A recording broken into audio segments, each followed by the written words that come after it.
Daun salam di Cikaum, gegeroh bakatku butuh. Assalamualaikum warahmatullahi wabarakatuh. Di samping mah di samping, tapi bari mawa areng. Kakuping mah kakuping, tapi henteu bareng. Anu ngajawab salam didoakeun sing lunas hutang amin, dilancarkeun rezekina amin, ditambih pamajikana amin. Henteu nya.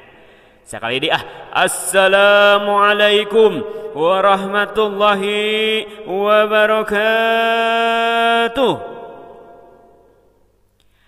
Aya bumbu loba rupana, aya genteng di luhur panto, ibu-ibu tong ka mana-mana anu ganteng mau pidato. Kasoreang edek dipoto, pas hujan mah berteduh, lamun urang ngadangu pidato usahakan ulah tunduh. Aya cai dina buleng dipake manjur ketan, ibu-ibu jangan ngahuleng nanti bisi kesambat setan. Hadirin anu dipika hormat, anu insyaallah ku Allah dimulyakeun, oge teu hilap ka bapak-bapak, ibu-ibu, warga sadaya anu ku pribados dipika hormat, anu insyaallah ku Allah dimulyakeun.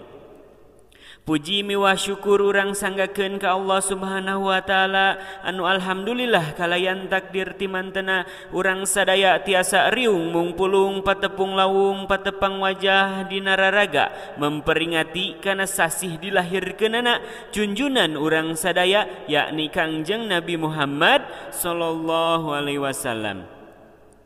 Anu mudah-mudahan ieu reungan teh sing ngajantenkeun hiji wasilah ngengengkeun syafaatul udma dina poe kiamah, amin ya Allah ya rabbal alamin. Oge rahmat miwah salam mugia salalamina dicurah tur dilimpah ka paduka Rasul wastana Kangjeng Nabi Muhammad sallallahu alaihi wasallam.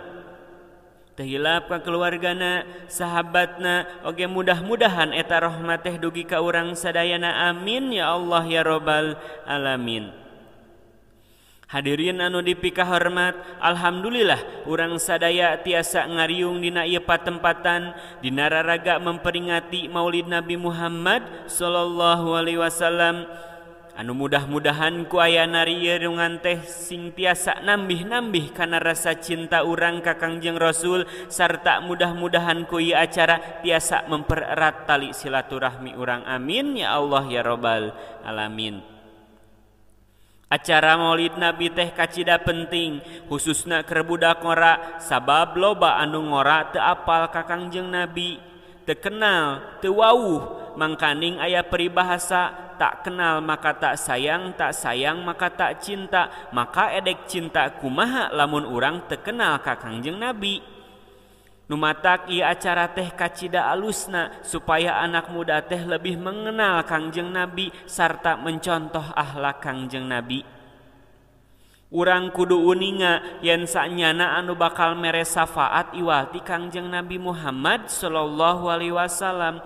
Da ari syafaat pasti dipasihkeun ka umatna. Lamun urang hayang kagolongkeun umat Nabi, urang kudu resep ka Kangjeng Nabi. Cing cirining resep nyaeta urang teh sok sholawatan. Tah kangge pemuda kudu rada beralih musikna kana sholawatan, tong dangdut rock wae. Meh urang semakin cinta ka Kangjeng Nabi. Terus urang kudu ngalaksanakeun ajaran timantena, ibadah ulah belang betong, salat, dzikir jeung sajabana. Bilih aya anu teu acan terang nabi urang sararea teh Nabi Muhammad jenenganana. Arab Quraisy nya bangsana, ramana Gusti Abdullah, ibuna Siti Aminah. Dibabarkeun na di Mekah wengi Senin tahun gajah, Rabiul Awal bulana tanggal ka-12, nah April bulan Masehina tanggal ka-20. Mudah-mudahan ku ieu acara semakin nambih-nambih kana rasa cinta urang ka Kangjeng Nabi, amin ya Allah ya rabbal alamin.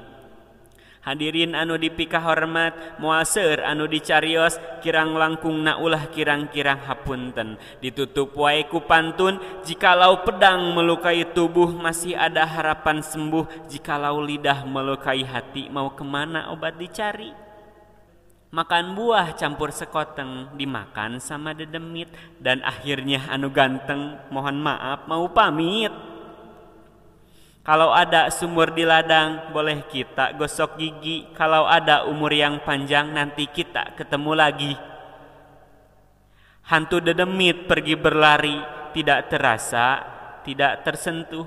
Mohon pamit undur diri. Wassalamualaikum warahmatullahi wabarakatuh.